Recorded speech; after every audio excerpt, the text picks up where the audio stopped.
Hey guys, this is Anthony Morganti from anthonymorganti.com, and this is episode 26 of Photo Critiques. And in Photo Critiques, people send me in some of their best work, and I critique each image with suggestions on how they could improve it, and hopefully we all become better photographers when I do this. Today, I'm pleased to critique the work of Hazem Alsharef. Hazem sent me in some images from a recent vacation he took to Turkey. And something he mentioned to me, he likes to underexpose his pictures a little bit because he feels like it enhances the color. And he's absolutely right. When you underexpose images, it tends to make the color richer. One thing to be careful of when you do that, if you underexpose it too much and you plan on printing that image later, the prints don't always come out like you like them. Brighter image tends to print better than a darker image in general. Okay, the first shot, if I'm not mistaken, this is the Sultanahmet Mosque in Istanbul. It's a glorious structure. It's over 400 years old. It's really interesting. As you can see, it's a tremendous tourist attraction. If you look beyond the fountain here, there are hundreds of people all around here. And this is probably a difficult photo to take, meaning the way I look at it now is the fountain is competing for our attention. We have the mosque in the background, which is the true subject, and we have the fountain, which is a secondary subject, but the fountain is dominating and competing for our attention. I would have liked Hazem to move back and get the entire fountain in the shot, so all the sprays are not being cut off at the top, and make it diminished so it's not and you still have the mosque in the background. The trouble is with all these people, I know for a fact if he moved back there would have been that many people in front of him, between him and the fountain, and it wouldn't have been a strong shot at all. So this is one where he did the best with what he had. It's a travel shot. He did the best he could to get the mosque in the shot and to have a foreground element, which is the fountain.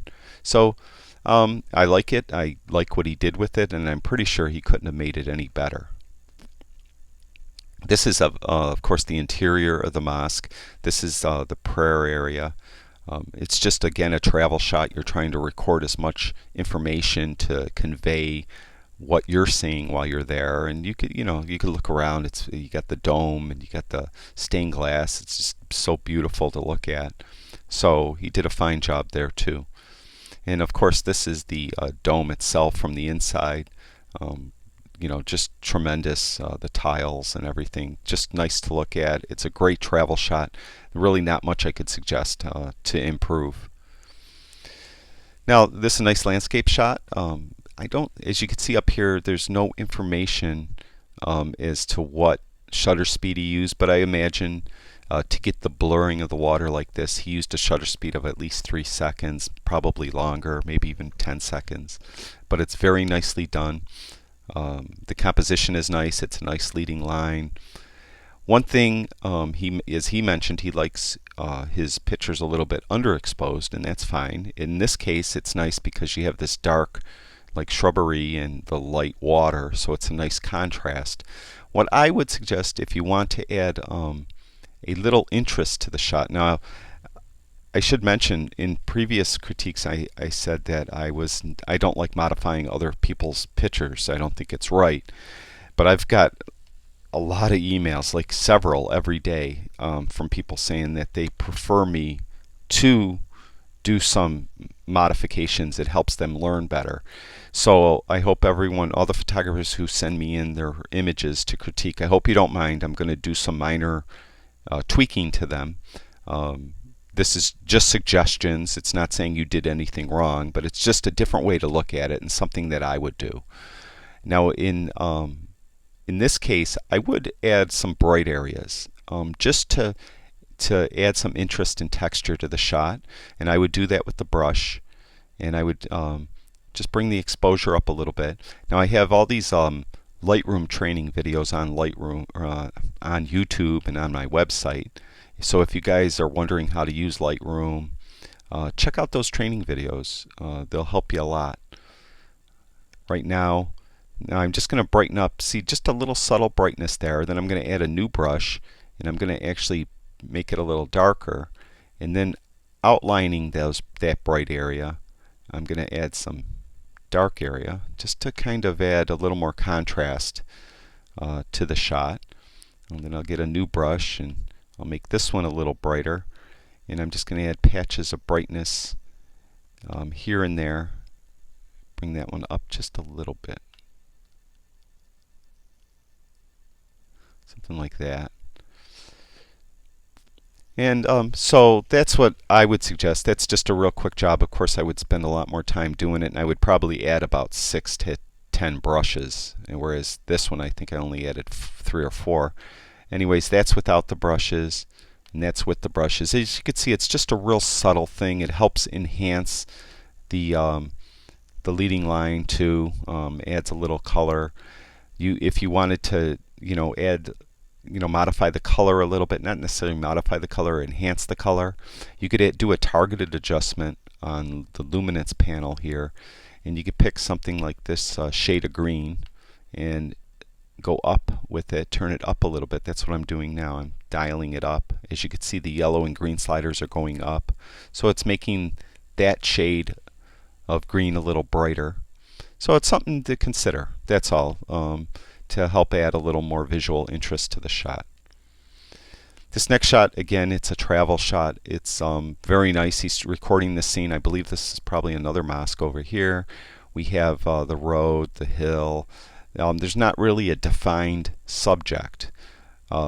Typically, you want your photograph to have a defined subject. If you have leading lines, have them lead to something. In this case, we don't really have, it's just kind of a shot of the area where he was. Very interesting colors.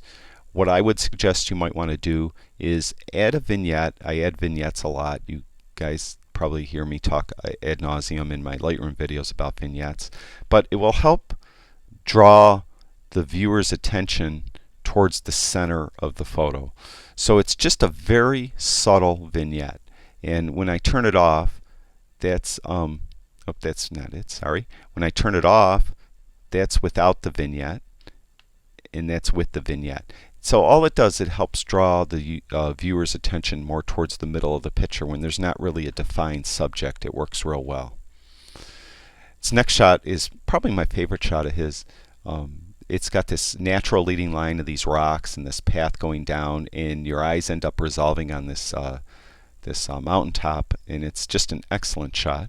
Again, I would probably enhance it slightly. I would add some brush strokes. I would add some bright strokes here, some brighter ones to help enhance this path.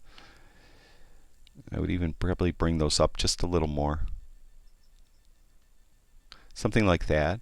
Then I would add another one, and this one I would make dark. I like to kind of outline what I just did in bright with a little darker. Kind of helps enhance the path a little bit. So that's without it, and that's with it.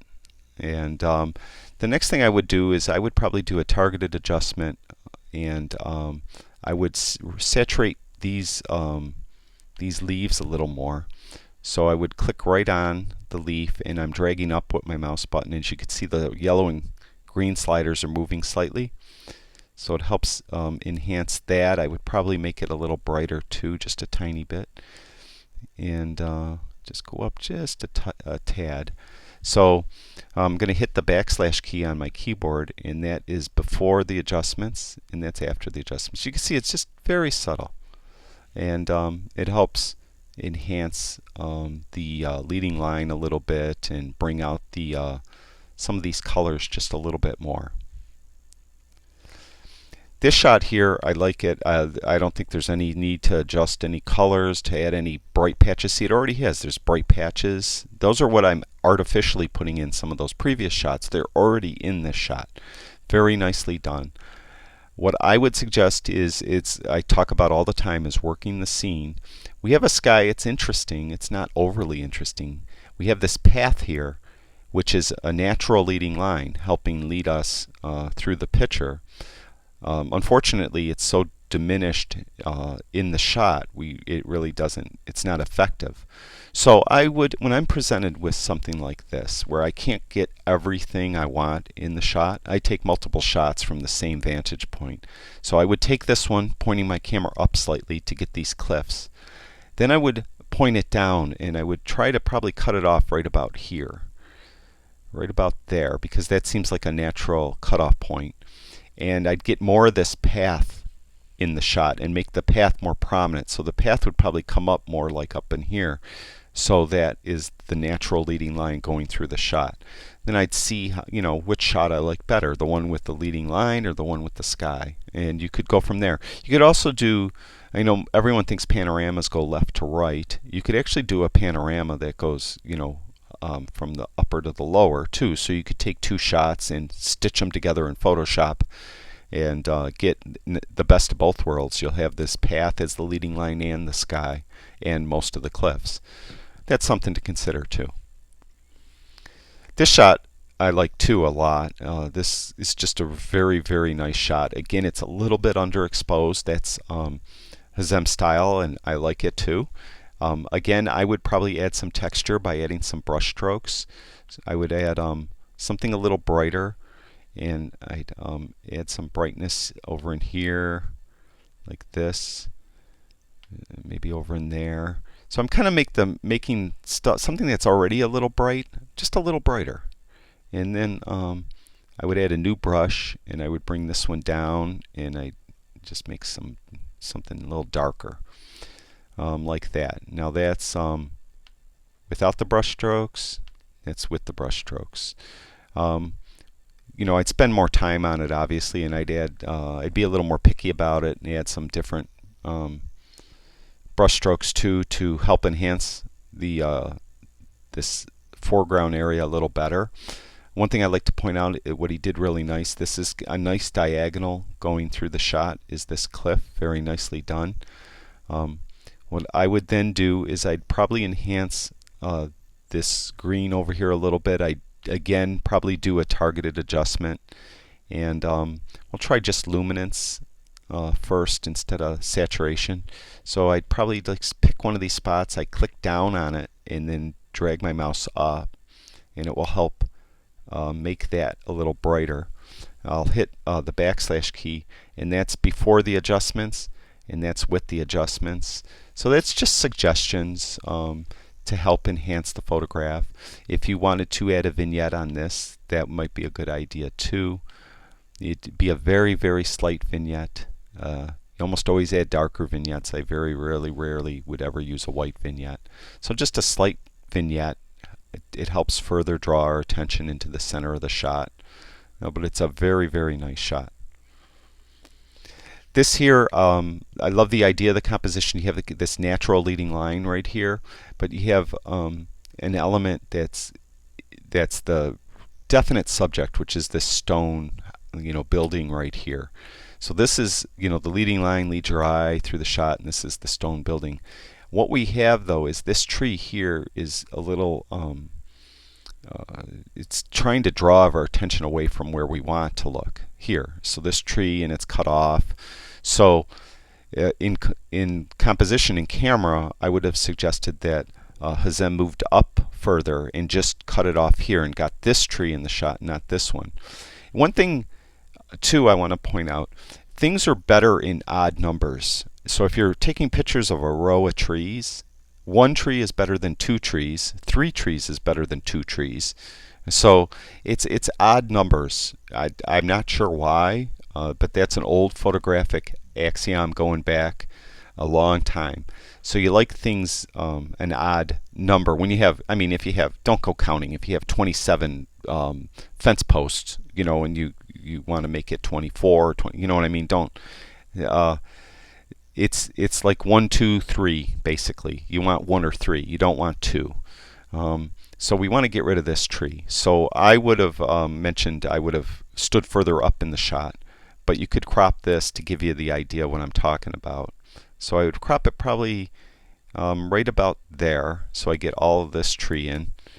And we still have our leading line. Now our subject of the photograph, which is this stone building, is more prominent and more obvious to be the subject. We still have the nice background. Everything is really where I want it as far as if I was taking the shot. Like I said, this is my style, but it's just suggestions. Again, then I would add some brush strokes. I want to enhance this leading line a little bit. So I would add some brush strokes to help enhance that leading line. I'd add a new brush, and this one I would, you know my style here, this is my style, is I would darken some areas too. Now that's a little too dark, so we could just readjust it by going over here and pulling the value up a little bit. So that added some enhancement to that. The other thing I would do is I would get rid of these wires. I would do this in Photoshop because Photoshop has content aware healing and clone stamps, and everything's content aware, whereas the spot removal brush isn't really content aware. But we'll use it here just so I could show you. Is I would go up to the top and click once. I would go down. Now I'm not going to go all the way to the bottom, but I'm going to go right about there. I'm going to hold the shift key down and click, and that will take out the whole line. And I'm going to hit enter and take it, accept the changes, and it did a decent job.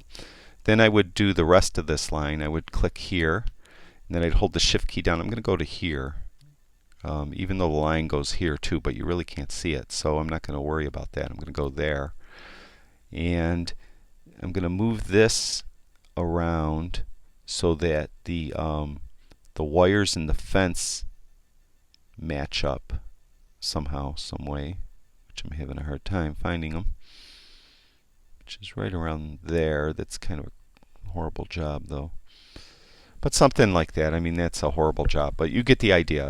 As I mentioned though, I do that in Photoshop.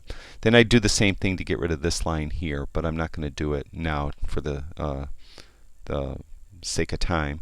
But that's the idea that I would do to modify the shot. The next one, I think that's the last one. Yep, that's the last shot. I really do appreciate Hazem sending me in his work on his vacation to Turkey. The images are awesome. I wish I was there. Very, very nice images and scenery. And I'm not sure why this is. I'm distracted. Little things distract me. Those lines were staying in there. But it's gone now. Anyways, again, thank you, Hazem, for sending me in your work. And I'd like to thank everyone who has subscribed to my YouTube channel. I really do appreciate it. And if you didn't, if you could, I'd really appreciate it. And thank you guys for watching. I'm still getting in tons of critiques. I'm doing them as quickly as I can. So if you send them in, it may take me 2 to 3 weeks to get to them, but I'm glad to critique your work. Just send them in to me at critiques@anthonymorganti.com. And that's it for now. I'll talk to you guys soon.